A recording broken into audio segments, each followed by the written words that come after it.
नमस्कार साथियों, मैं इंजीनियर मयंक शर्मा हमारे YouTube channel Shri Buildtech private limited पर आपका हार्दिक स्वागत करता हूं। हमारा ऑफिस प्लॉट नंबर 712 पॉकेट जे यमुना में है। हमारा काम सेल परचेज साथ साथ कंस्ट्रक्शन का भी यहाँ पर है। किसी भी यमुना के एलओटी को अगर अपना कंस्ट्रक्शन का काम कराना है तो हमसे आके संपर्क कर सकता है। हम यहाँ पे काफ़ी अच्छी क्वालिटी में गुड कंस्ट्रक्शन कर रहे हैं विद द रीजनेबल रेट्स, और हम अपने वीडियोज़ के माध्यम से आपको सबको कंस्ट्रक्शन रिलेटेड इन्फॉर्मेशन वीडियोस हम प्रोवाइड करवाते हैं।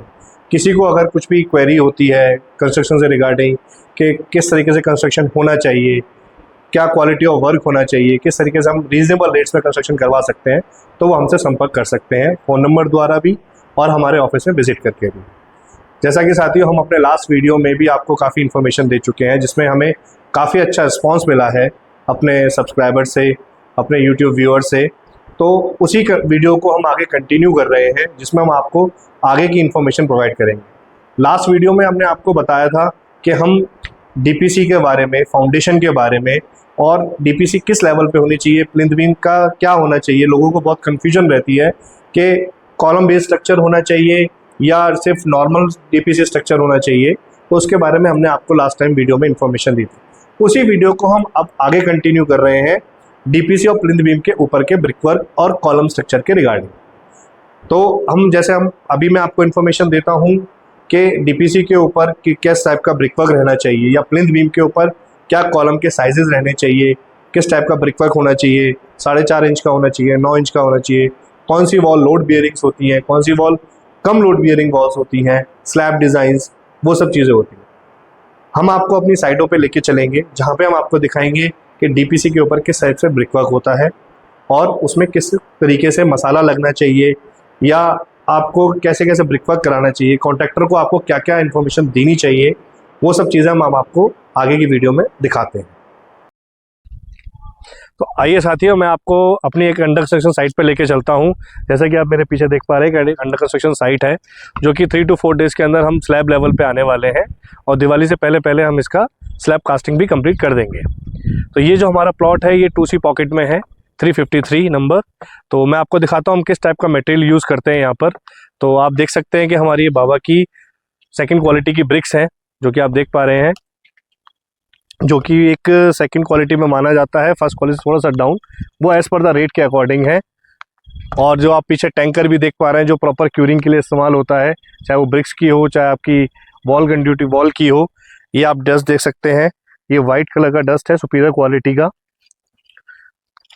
और आगे आप आइए। तो जैसे कि हमने आपको लास्ट वीडियो में बताया था हमारी डीपीसी और और जो हमारा आज का टॉपिक है डीपीसी के ऊपर का ब्रिकवर्क। तो आप जैसे देख पा रहे हैं साइडों में ये हमारी डीपीसी है जो कि, और ये अर्थ फिलिंग है। हमने रोड लेवल से इसको 1 फीट ऊपर, और अंदर का कवर्ड एरिया हमारा 1.5 फीट ऊपर है। और आप ये जो ब्रिकवर्क देख पा रहे हैं आउटर का, ये हमारा कवर्ड एरिया है। तो आइए मैं आपको कवर्ड एरिया के बारे में जानकारी देता हूँ।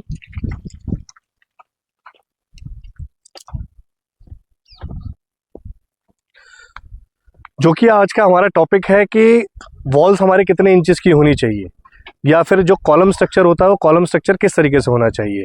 तो ये जो आप आउटर में ब्रिकवर्क देख पा रहे हैं ये हमारा 9 इंचेस का ब्रिकवर्क है। 9 इंचेस का ब्रिकवर्क जो कि एक लोड बियरिंग वॉल होती है, जो कि आपका एज कम्पेयर टू अगर आप कॉलम स्ट्रक्चर बनाते हैं तो थोड़ा सा हायर कॉस्ट जाती है।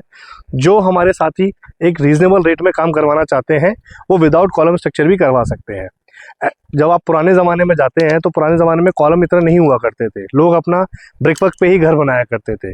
तो ऐसा नहीं है, कई लोगों के दिमाग में ये शंका भी होती है कि कॉलम स्ट्रक्चर नहीं है तो वो घर किसी काम का नहीं है, वो बहुत बेसिक स्ट्रक्चर है जो कि ज़्यादा से ज़्यादा 2-4 साल बाद गिर सकता है। मगर ऐसा नहीं है साथियों, 9 इंचेस का ब्रिकवर्क भी आपका लोड बियरिंग होता है। अगर अच्छी फाउंडेशन आपने बनाई है तो वो भी एक लोड बियरिंग रहता है जो कि आपका एक आरएस वाले समय तक चलता रहता है।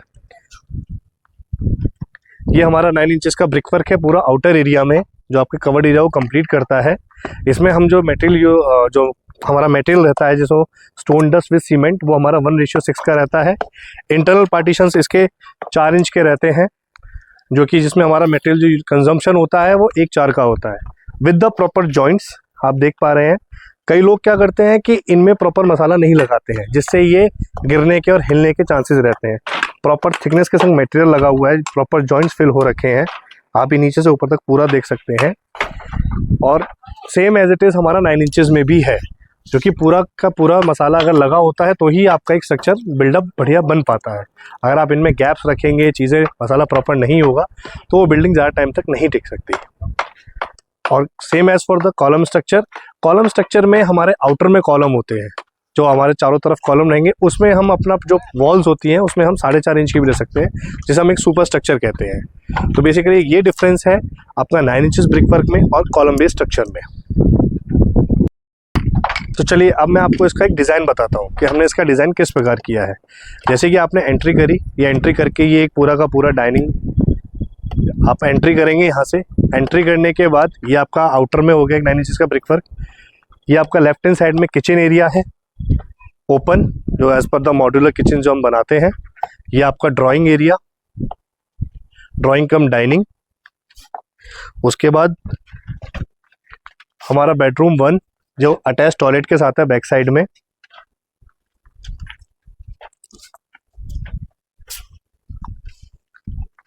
उसके बाद ये आता है आपका एक छोटा सा ओपन एरिया। फिर आपका आता है सेकंड टॉयलेट, जो कि एक कॉमन टॉयलेट भी कह सकते हैं, और ये हमारा बेडरूम सेकंड। इसके बैक साइड का एरिया जो है वो आपका open area as per the authority rules, with the proper door windows के साथ हम ये बनाते हैं। इसका जो स्लैब लेवल है, अब ये जो आप ब्रिकवर्क देख रहे हैं up to the slab level पहुंच चुका है, जो स्टैंडर्ड है।